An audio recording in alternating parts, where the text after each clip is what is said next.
Festival season around the corner. It's going to be the Dussehra, followed by Diwali. It's that time of the year where everybody wants to know that if they're planning to buy a new car, should they wait it out or are they likely to be greeted with fat discount? So festival season is that time when sales are likely to bump up. Auto companies are also stocking up the inventory. But interestingly, the change post-COVID has been that Indians are buying now SUVs. And sedans are selling, but they're selling less. Sedan inventory levels are high, and discounting there is something which could be the talking point, at least for this festival season. So, what should the customer expect from auto companies in this festival season? Discount schemes or perhaps delays? Because 2021 it was delays, semiconductor problem. 2022 the same problem. 2023 will it be delays? Will it be discounts or nothing? Hormazd joins us now. Let's connect with him to understand that what should be the expectation for the Indian new car buyer. Good morning. Thank you for joining us. So what should a new car buyer expect to hear from auto companies this festival season? I think, there are going to be discounts. There are going to be waiting lists. It's become more model specific. Certain models which are in high demand, the supply is low. Obviously, they'll continue to have long waiting lists. Classic ones of these are the hybrid versions of both Maruti and Toyota, the strong hybrid versions. Clearly, that is still the waiting lists are long. Certain models, let's say of Mahindra, the XUV 700, again, has some sort of a waiting list. But I think overall the inventories have gone up, waiting lists have come down, and we are seeing discounts in the market already not creeping in. Or let's say there'll be many more as we go into the festive season. So I think it's a good time to buy. There will be fair amount of discounting available. You've got a lot of the, let's say, the mainstream compact SUVs, which there's a lot of competition there, so good discounts to be had there. I think you've had the let's say something like a Brezza, where you've got a good 30,000-40,000 off, maybe even more. You've got it across the board. You've got even with the Volkswagen Skodas, you've got some let's say discounts over there. And I think it's really the compact SUV and the SUV segments which are super crowded, where you're going to see a lot of discounts. My second question is about SUVs specifically. Do you think that entire momentum of shift from sedan towards SUV, that will be an ongoing feature, or discounts and this fat discount between a sedan and SUV may just make sedan suddenly look attractive? No, I think what's happening is that the sedan segment, it doesn't have as much intense competition as the SUV segment, but then the sedan segment isn't growing either. So even the existing players, and the very few of them, they're also going to be under pressure, and they're going to be discounting as well. So I don't think sedans can escape, let's say, the discount phenomenon, or because I think purely because the demand for sedans isn't growing at all, as I said. So I think it's going to be discounts across the board, across these mainstream products. As I said, it's just a handful of models which are still having some sort of a waiting list. But I think overall, good time for the car buyer, to shop around. And let's not forget that, what we've seen post-COVID, car prices have gone up. They've shot through the roof, and eye-wateringly so. So it's really, a discounts is something which I'm sure the consumer would welcome. Okay. Auto companies, Hormazd, at least when we spoke to Maruti, when we spoke to others, they said the following to us.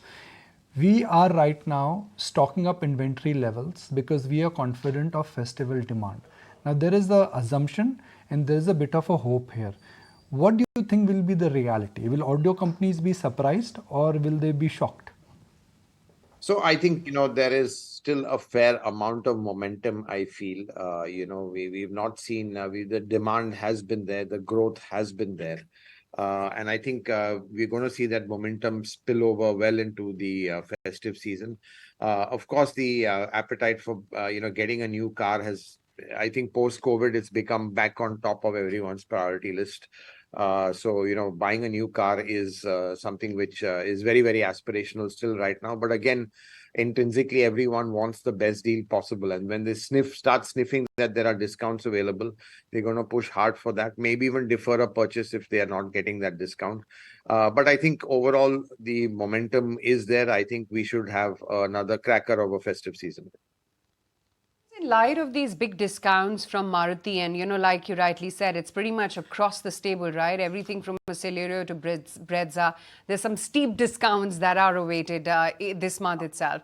Who's winning the race when it comes to urban SUVs? We were just chatting before you came online that any car that you see on road, you barely see any sedans. It's only urban SUVs across the board. Yeah, that's right. So I think right now, I think Maruti is claiming leadership just because it's got certain key models. They even clubbing the Fronx as an SUV, whereas more of a crossover as a hatchover on still. So really the lines are blurred as to what is an SUV and what is not. So everything has been SUV-fied, so to speak. You're going to see next year Citroen coming out with a sedan that looks like an SUV. So, nothing escapes, getting the SUV treatment. And you can understand that because obviously SUVs have a certain appeal, especially in India. Not only do they have better road presence, they have a higher ground clearance, which is super important.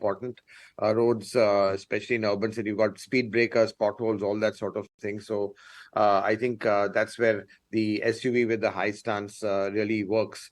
And I think that way it's just what the market wants. They just want these high riding vehicles, and SUVs have a certain road presence.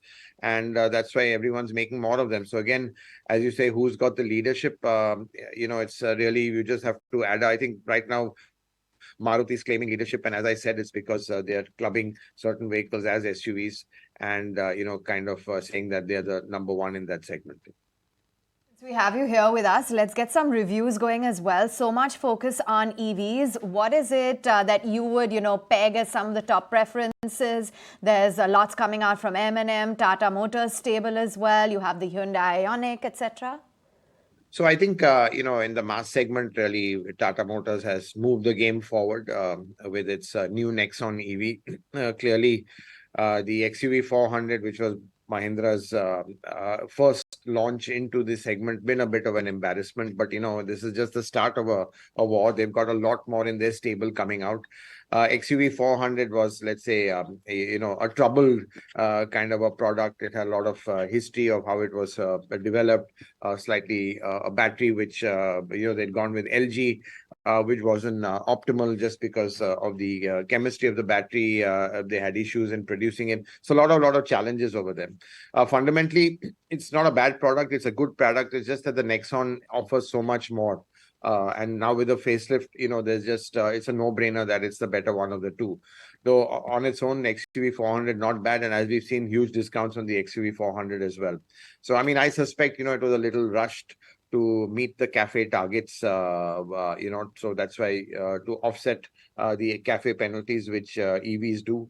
But I think going forward next year, I think 25 is when we will really see the real challenge to Tata Motors when Maruti launches, and Maruti and Toyota launch their first mass SUV at the end of 24, which might go on sale in Jan 25. Before that, you talked about Hyundai Ioniq 5. To me, that today is the best SUV in the market for the price. It is expensive, 50 lakhs, but it offers what more than what the luxury German brands offer. So I think clearly, there's a lot of good technology out there. Koreans are going to be a very formidable force.